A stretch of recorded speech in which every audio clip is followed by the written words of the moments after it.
But after listing down the things that he can do or he could do when time would have permitted them, he talks about something which is contrast to the earlier things, whatever he said earlier. But is in contrast to the earlier statement. At my back, I always hear. I always hear at my back. Okay, something is coming from behind. I hear that. What is that? Time's winged chariot hurrying near.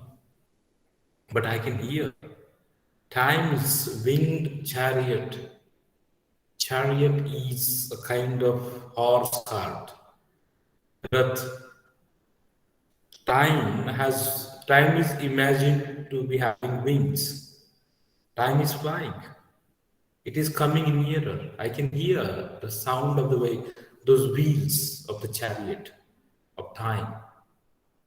And yonder, all before us lie, deserts of vast eternity. And look at that, beyond that. Behind time is there, and in future, what is there? All before us, deserts of vast eternity. So, this is what metaphysical poetry is. He is using geographical allusions here, or geographical, what we call imagery. Before us, what is lying over there? Desert. Desert is an unproductive land of vast eternity. Okay, the endless desert is there. Desert is a land where nothing grows. For example, we talk about Sahara Desert. In India as well, we have Kutch. Okay, we say Kutch Cheran. That is a desert in Rajasthan and Gujarat, some part of Gujarat. There is a desert. So he's referring to the desert of wet eternity. This is a metaphor, a metaphysical concept, where he's talking about the unproductive nature of life. It is vast eternity, endless desert is there. Thy beauty shall no more be found. And in this desert of life, in this desert of eternity, your beauty, thy beauty means your beauty shall no more be found. Compare the green land and desert, you'll realize it. It reminds me of the desert in nearby Nile, the river Nile. On the one hand, Egypt is there, and on the other hand, the desert, Sahara Desert is there, okay, in Africa. So the land near on the bank of the river Nile is so green, and when you look at the other side, there is no greenery, not a single animal. It is all vast desert. So he's talking about that unproductive period of life when there will be no beauty at all in the desert land. He's referring to the old age. It's just like the unproductive part of human life. Nor in thy marble vault shall sound my echoing song. Now, this is a very horrible reference to death. A grotesque, a grotesque is used here. The marble vault means the monument, marble, which is constructed of marble. Okay, so in that vault, Thadga is referring to. When you will die, you won't be able to hear the song that I am singing today. That song won't reach to you. Your beauty will not remain. So after death, life is a kind of desert.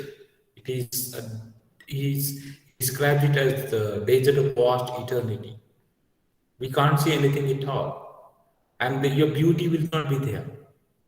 Nor in thy marble vault, nor in the place, in the grave where you will be lying in. You won't be able to.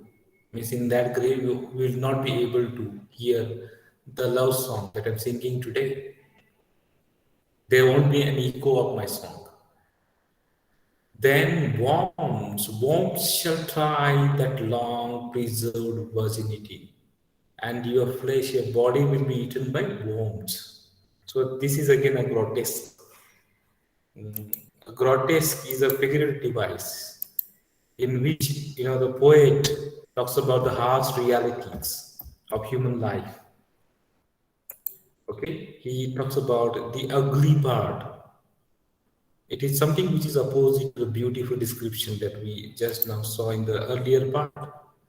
He's going against that beautiful. He is creating the ugly part of human life. Means you are seen, your flesh would be eaten by worms after your death in your graveyard. In Christianity, they bury the dead body. Okay, and in that grave, your body will be eaten by those worms. That long preserved virginity. Okay, the body which has been preserved for long. The virginity means purity. You keep yourself pure. You don't allow anyone to touch your body, but that body will be eaten by worms. And your quaint honor turned to dust. And the honor which is quaint, that will be turned to dust. Yes. The honor means respect, self-respect here.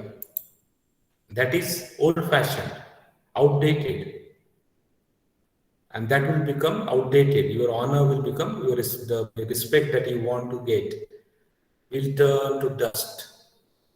It will become dust, and into ashes all my lust, and my lust will burn. It will turn into ashes. Ashes means again, if I remember uh, the things which remain after we burn something. Okay, that is called ashes. You might knowing that. Okay, rock, the powdery residue left over the burning of a substance. So my lust will become to turn into ashes. The graves, the grave is a fine and private place, but none, I think, do their embrace. The grave is a fine private place. Nobody will disturb you over there, but nobody likes it. Nobody likes death. That's what he says. Okay, we shall discuss the remaining part in the next part of our lecture.